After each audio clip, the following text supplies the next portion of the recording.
Hey everyone, welcome back to the John and Lily podcast. I'm John. And I'm Lily.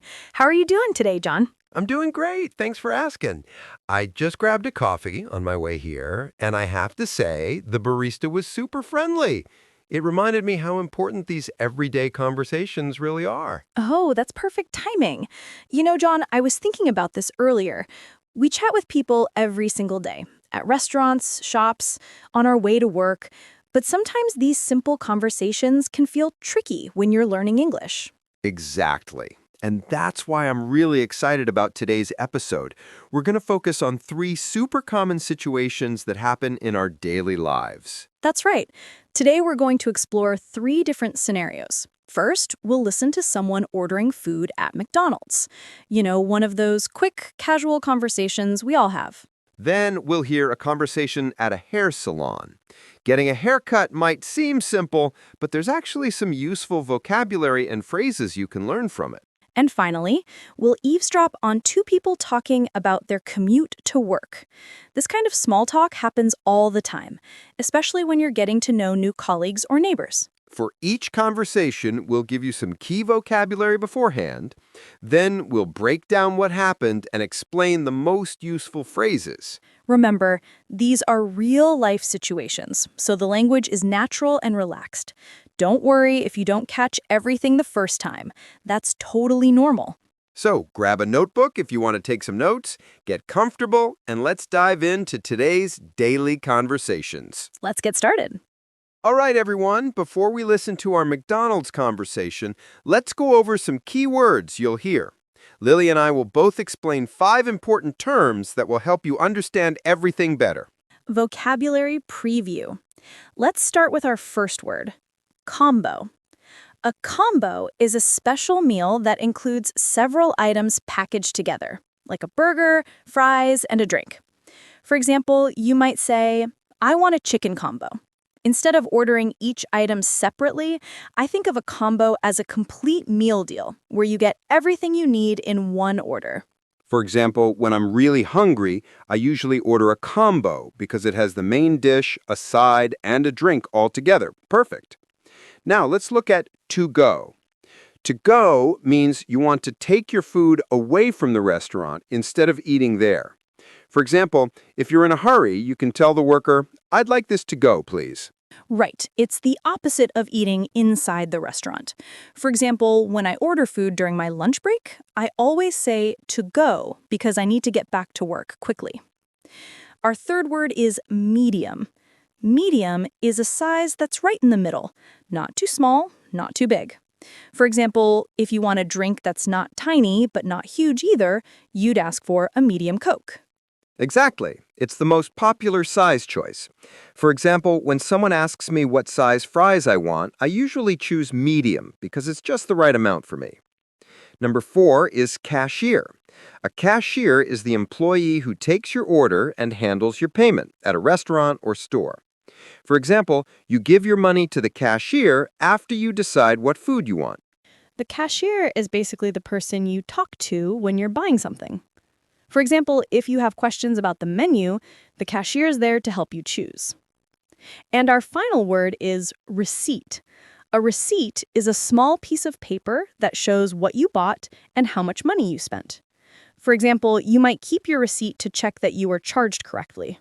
It's like a document that shows you've bought something. For example, some individuals keep their receipts to see how much they spend on food during the month. Excellent! Now that we both explained these key words, let's listen to our McDonald's conversation and see how they're used in real life. McDonald's conversation. Hi there. Welcome to McDonald's. How can I help you today? Hey, I'm looking at the menu here. It's been a while since I've been to McDonald's. What do you recommend? Well, our Big Mac combo is really popular. It comes with fries and a drink. Or if you want something different, the chicken nuggets are great too. Oh, chicken nuggets sound good. How many pieces come in an order? We have 10-piece, 20-piece, or 40-piece options. The 10-piece is perfect if you just want a snack, but the 20-piece is better if you're really hungry. I think I'll go with the 20-piece nuggets. Can I make that a combo? Absolutely. What size would you like for your fries and drink? What sizes do you have? small, medium, and large. Medium is our most popular choice. It's a good amount without being too much. Perfect. I'll take medium for both. And for the drink, do you have Sprite? Yes, we do. Sprite, Coke, orange drink, apple juice. We have lots of options. Sprite sounds perfect. Oh, wait. I almost forgot. I need to ask about the sauces. What kinds do you have for the nuggets? We have barbecue, sweet and sour, honey mustard, ranch, and spicy buffalo. How many would you like? Can I get 2 different ones? Maybe barbecue and sweet and sour? Of course, no problem at all. So that's a 20-piece chicken nugget combo with medium fries, medium Sprite, barbecue sauce, and sweet and sour sauce. Will this be for here or to go? Actually, I'm not sure yet. My friend is supposed to meet me here, but she's running late. If she doesn't show up in the next few minutes, I'll probably take it to go. No worries. I can prepare it for here. And if you need to change it to go, just let me know before your food is ready. That works perfectly. How much will that be? Your total comes to $12.49. Will you be paying with cash or card today? I'll use my card, please. All right. You can insert your card in the reader when you're ready. There we go. Oh, and can I get a receipt? Of course. Here you go. Your order number is 47, and it should be ready in about 5 minutes. Awesome. Thank you so much. Oh, one more thing. Where can I find napkins and ketchup? Right over there by the drink station. There's a whole area with napkins, ketchup, salt, and other condiments. Help yourself. Perfect. You've been super helpful. I'll wait over there for my order. You're welcome. We'll call out number 47 when it's ready. A few minutes later. Order 47, 20-piece nugget combo. Oh, that's me. Here you go. 20-piece chicken nuggets, medium fries, medium Sprite, and your sauces. Everything look good? Yep, looks perfect. Actually, my friend just texted that she can't make it, so I think I will take this to go, after all. Do you have a bag? No problem. Here's a bag for you, and I'll get you a lid for that drink. Thank you so much. And hey, the food smells amazing. Thanks. Enjoy your meal, and have a great day. You too. Thanks for everything. What a nice, friendly conversation. Did you notice how Jake asked questions about the menu and sizes? Exactly. And Sarah was really helpful in explaining all the options. That's typical McDonald's customer service. They want to make sure you get exactly what you want.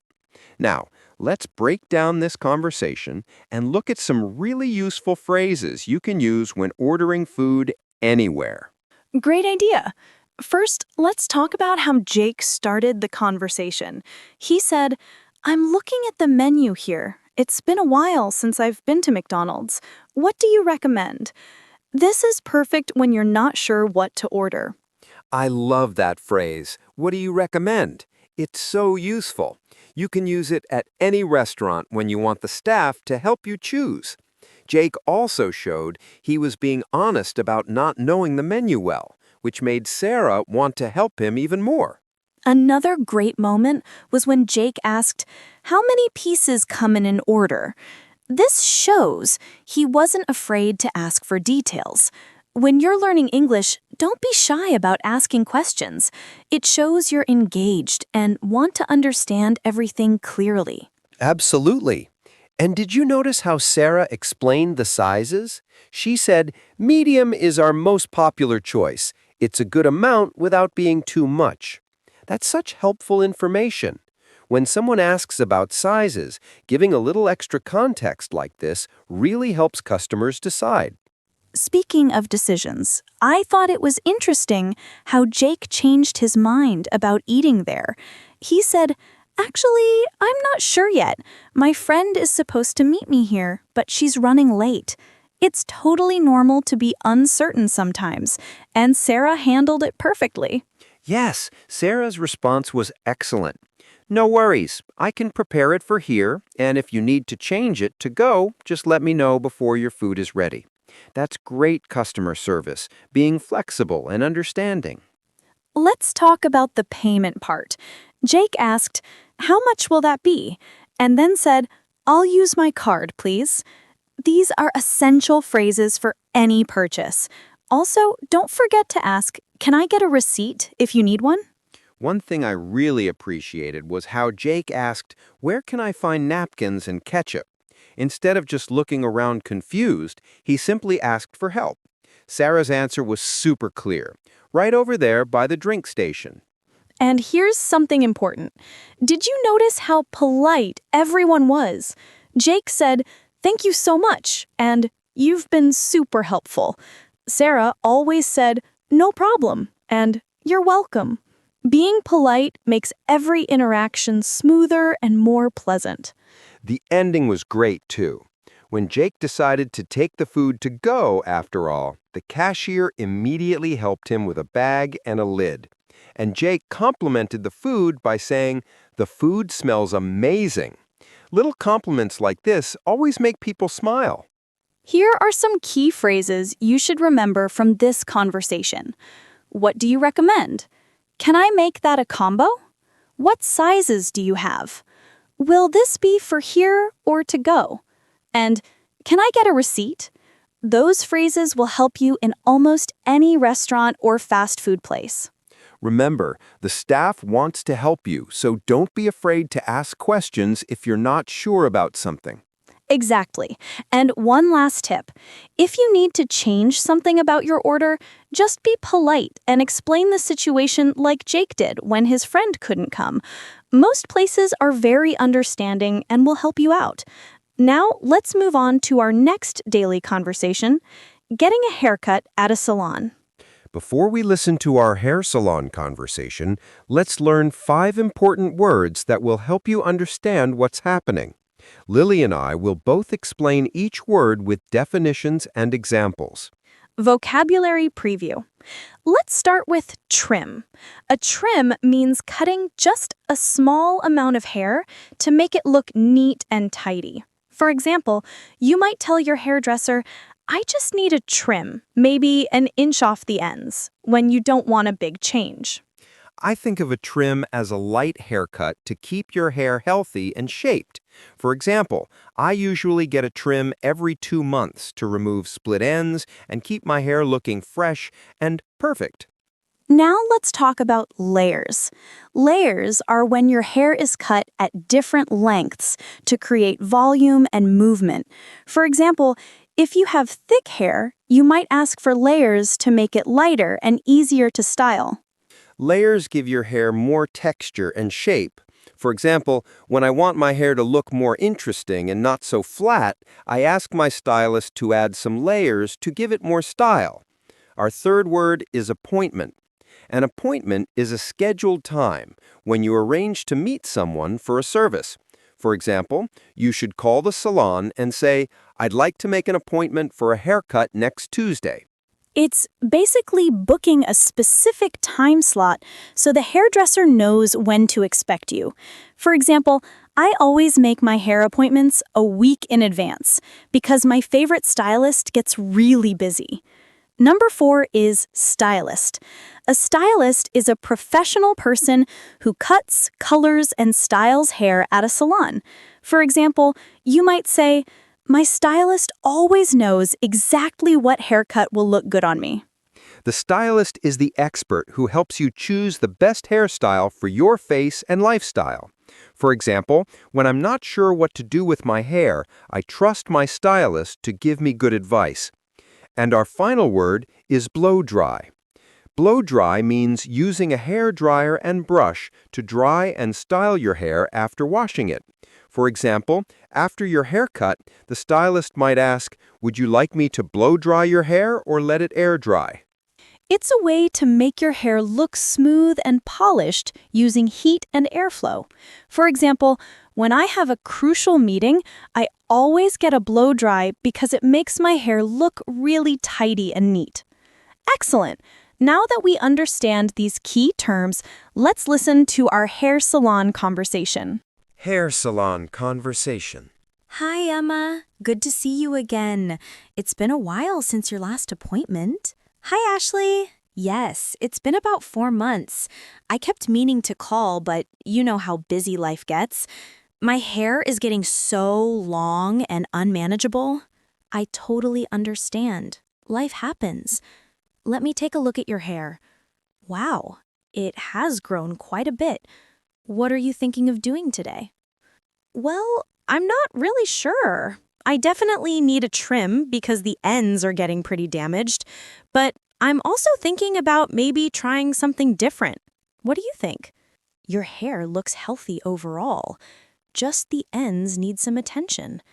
Have you ever considered adding some layers? It would give your hair more movement and make it easier to style every day. I've never had them before. I'm a little nervous about big changes. Will they make my hair look shorter? Not necessarily. We can do long layers that will keep most of your length, but add some shape and volume. It's perfect for your hair type. It'll make it look fuller and more interesting. That sounds good. Actually, I do get tired of my hair just hanging there with no shape. How much length would we need to cut off? For a good trim and to create nice layers, I'd say about 2 to 3 inches. That will get rid of all the damaged ends and give us room to create a beautiful layered look. 2 to 3 inches? Okay, that's not too scary. And you think it will be easier to manage? Absolutely. With layers, your hair will have more natural movement. You won't need to spend as much time styling it in the morning. Plus, it'll look great whether you wear it straight or with some waves. All right, let's do it. I trust you completely. You've never steered me wrong before. Perfect. Now, after we cut it, would you like me to blow dry it straight, or would you prefer some loose curls to show off the new layers? Ooh, loose curls sound fun. I never do anything fancy with my hair at home, so it would be nice to see how it looks with some styling. Great choice. The curls will really highlight the layers and give you some inspiration for styling at home. Okay, let's get you washed first, then we'll start cutting. All right, Emma, what do you think? Oh my gosh, Ashley, this looks amazing. I can't believe it's my hair. The layers make it look so much thicker and more stylish. I'm so glad you love it. The layers really suit your face shape. And see how much movement it has now? Even when the curls fall out, it'll still have this nice shape. I love how bouncy it feels. And you're right, it does look fuller. How often should I come back for a trim to keep it looking like this? I'd recommend every 6 to 8 weeks. That'll keep the layers looking fresh and prevent the ends from getting damaged again. Also, make sure you're using a good conditioner at home. I will definitely do that. And I'll make sure to book my next appointment before I leave today. I don't want to wait 4 months again. Smart thinking. I'll write down some styling tips for you too, so you can recreate this look at home if you want to. You're the best, Ashley. Thank you so much. I feel like a completely new person. You're very welcome. Enjoy your beautiful new haircut. That was such a great example of professional customer service.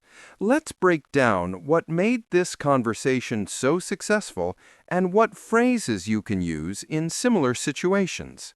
Absolutely. First, let's look at how Ashley greeted Emma. She said, "Hi, Emma. Good to see you again. It's been a while since your last appointment." This shows she remembered Emma as a returning customer, which makes people feel valued and welcome. I loved how Emma was honest about her situation. She said, "I kept meaning to call, but you know how busy life gets." This phrase, "you know how busy life gets," is so useful when you need to explain why you haven't done something. It's relatable and doesn't sound like you're making excuses. Great point. And notice how Ashley responded with understanding. She said, "I totally understand. Life happens." These phrases show empathy and make the customer feel comfortable. Life happens is a perfect way to say that everyone has busy periods. One thing that really stood out was how Emma expressed her uncertainty. She said, "I'm not really sure," and "I'm a little nervous about big changes." When you're getting a service, it's totally okay to admit when you're unsure. Good professionals will help guide you.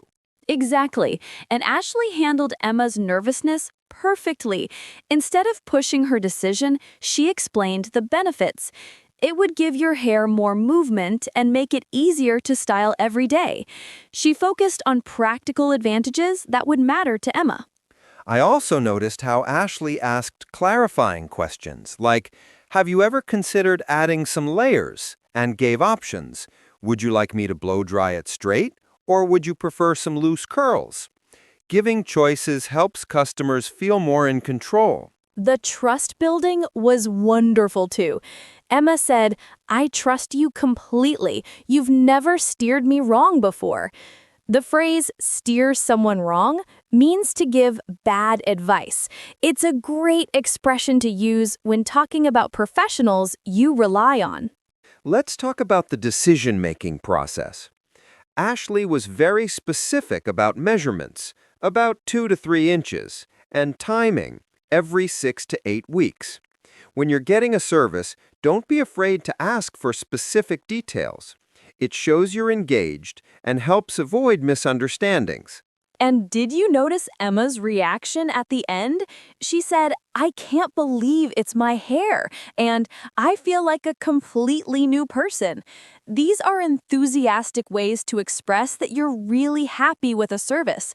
Positive feedback like this always makes service providers feel great about their work. Ashley's professional advice at the end was excellent, too. She said, "Make sure you're using a good conditioner at home," and offered to write down some styling tips. Good service providers don't just do the work, they help you maintain the results. Here are some key phrases from this conversation. What are you thinking of doing? What do you think? I'm a little nervous about. How often should I trust you completely, and you're the best. Those phrases work in many service situations, not just hair salons. One last tip. Emma made sure to book her next appointment before leaving. She said, "I'll make sure to book my next appointment before I leave today." This is smart because it ensures you'll maintain the service regularly, and many places offer discounts for advance bookings. Perfect analysis. Now, let's move to our final conversation, talking about the daily commute to work. For our last conversation today, we'll hear two colleagues chatting about their daily trips to work. Let's learn 5 important words that will help you understand and join conversations like this one. Vocabulary preview. Let's start with commute. A commute is your regular trip from home to work and back again every day. For example, you might say, "My commute takes about 30 minutes by car." When describing how long it takes you to get to work, I think of a commute as your daily travel routine for work. For example, I have a really easy commute because I live close to the office, so I can walk there in just 15 minutes. Perfect. Now, let's look at traffic. Traffic refers to all the cars, buses, and vehicles on the road, especially when there are many of them moving slowly. For example, you might complain, "I was late because the traffic was terrible this morning." Traffic is basically how busy the roads are with vehicles. For example, I always leave home early because the traffic gets really heavy around 8 a.m. and I don't want to be stuck in it. Our third word is rush hour. Rush hour is the time of day when most people are traveling to or from work, usually making traffic very busy. For example, you might say, "I try to avoid driving during rush hour because it takes twice as long to get anywhere." It's those busy periods when everyone is commuting at the same time. For example, rush hour in my city is from 7 to 9 in the morning and 5 to 7 in the evening, so I plan my schedule around those times. Number 4 is public transportation. Public transportation includes buses, trains, subways, and other vehicles that regular people can use to travel around the city. For example, you might say, I take public transportation to work because it's cheaper than driving and parking. It's the shared transport system that everyone can use instead of private cars. For example, my city has great public transportation with clean buses and trains that run on time, so I never need to drive to work. And our final word is carpool. Carpool means sharing a car ride with other people, usually to work or school, to save money and reduce traffic. For example, you might suggest, we should carpool to work together since we live in the same neighborhood. It's when you take turns driving or ride together with coworkers or neighbors. For example, I carpool with 3 colleagues twice a week, and we split the gas money, which saves us all a lot of money. Excellent! These words will help you understand conversations about getting to work. Now, let's listen to our commute conversation. Commute conversation. Hey, Rachel. You look a bit tired this morning. Everything okay? Oh, hi, David. Yeah, I'm exhausted. My commute was absolutely horrible today.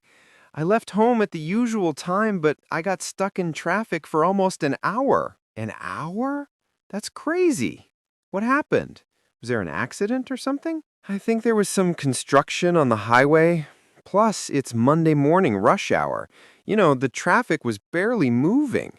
I was so stressed about being late for the team meeting. I totally understand that feeling. Traffic can be so unpredictable. How do you usually get to work? I drive every day because I live pretty far from any public transportation. It normally takes me about 25 minutes, but today it was almost an hour and a half. What about you? How's your commute? I'm lucky, I guess. I take the subway. My commute is about 35 minutes door to door, and it's pretty reliable. Even during rush hour, the trains run every few minutes. That sounds so much better than dealing with traffic. I've been thinking about trying public transportation, but I'm not sure how to get from my neighborhood to the nearest station. Have you checked the transit app? It shows you all the bus routes and connections. You might be surprised. There could be a bus that goes close to your house. That's a great idea. I should definitely look into that. Driving is getting so expensive, too, with gas prices and parking fees downtown. How much do you spend on your monthly subway pass? It's about $120 per month, but that covers unlimited rides. When I used to drive, I was spending way more than that on gas and parking. Plus, I can read or listen to podcasts during my commute instead of focusing on traffic. Wow! That's actually cheaper than what I spend. And you're right about being able to do other things. When I'm driving, I just get frustrated with all the other cars. Exactly. Oh, and here's another idea. Do you know anyone else from our office who lives near you? Maybe you could start a carpool group. I'm not sure. Do you know if anyone else lives in the suburbs on the west side? I think Jennifer from accounting lives out that way, and maybe Tom from marketing. You could ask around, or maybe put up a note on the break room bulletin board. That's brilliant! A carpool would be perfect. We could take turns driving, save money on gas, and have company during the commute.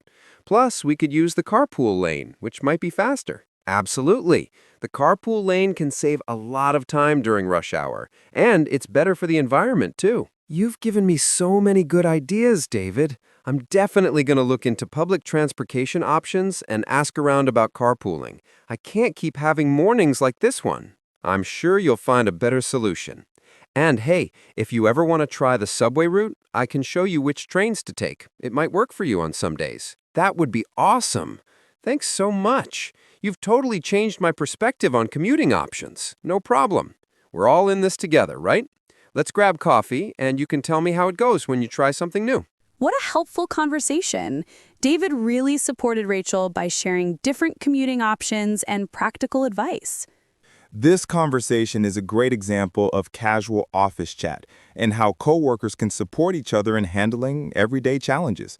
Let's look at the key elements that made this exchange so helpful and friendly. First, notice how David started the conversation. He said, "You look a bit tired this morning. Everything okay?"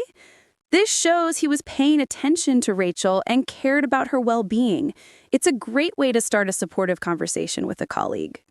I loved how Rachel was open about her issue.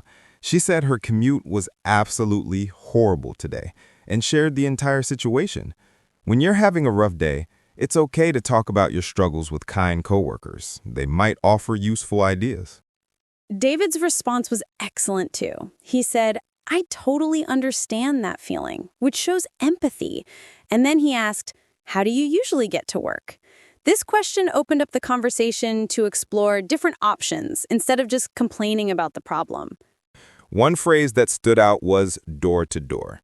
When David said his commute is 35 minutes door to door, he meant from his house door to the office door. This is a really useful way to describe total travel time, including walking, waiting, and transfers. Great point. And notice how they discussed practical details, like costs. Rachel and David compared expenses, $120 per month for the subway pass versus gas and parking fees. When making decisions about commuting, it's smart to consider all the financial factors. I appreciated how David offered multiple solutions. He suggested checking the transit app, finding carpool partners, and even offered to show Rachel the subway route personally. This shows what good colleague support looks like, offering concrete help, not just sympathy. Rachel's enthusiasm at the end was wonderful. She said, you've totally changed my perspective, and you've given me so many good ideas. These phrases showed genuine appreciation and that the conversation was really helpful for her. Here are some key phrases from this conversation. Everything okay? I totally understand that feeling. How do you usually... Have you checked? That's a great idea. You could ask around, and we're all in this together. Those phrases are perfect for supportive workplace conversations. Exactly. And notice how both David and Rachel stayed positive throughout the conversation. Even when discussing problems, they focused on finding solutions rather than just complaining. This kind of attitude makes workplace conversations much more productive and enjoyable. And that brings us to the end of today's episode. We've explored 3 really common daily situations: ordering at McDonald's, getting a haircut, and talking about your commute to work. These conversations happen all the time in real life, so practicing the vocabulary and phrases we discussed today would definitely help you feel more confident in similar situations.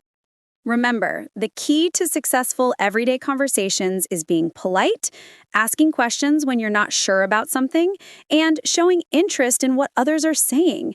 Don't be afraid to ask for help or advice. Most people are happy to assist. Before you go, we'd love to hear from you.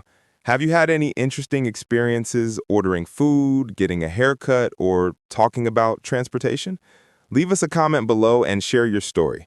And if this episode helped you learn something new, please give us a thumbs up. It really helps other English learners find our content. Don't forget to subscribe to our channel and hit that notification bell so you never miss a new John and Lily episode. We post new conversations and English lessons frequently. Thanks so much for listening, everyone. Keep practicing those everyday conversations. And remember, every interaction is a chance to improve your English. Until next time, keep learning and keep talking. Summary. This episode of the podcast with John and Lily is a practical guide for English learners, focusing on 3 common daily situations to build conversational confidence. The hosts first explore ordering food at a fast food restaurant, where a customer named Ben demonstrates how to ask for recommendations, clarify menu options like combo meals, and politely handle changes. Next, a hair salon conversation between Emma and her stylist, David, shows how to articulate beauty preferences, express uncertainty, and build trust with a service provider. Finally, a discussion between colleagues Sophia and Mr. Evans about stressful commutes illustrates how to engage in supportive small talk, offer solutions like public transit or carpooling, and strengthen workplace relationships. Throughout the episode, John and Lily provide key vocabulary before each dialogue and then break down the most useful phrases and strategies. They consistently emphasize that successful communication relies on politeness, the willingness to ask questions, and showing genuine interest in interactions. By analyzing these realistic scenarios, the podcast equips listeners with the essential language and social skills needed to navigate everyday conversations with greater ease and confidence.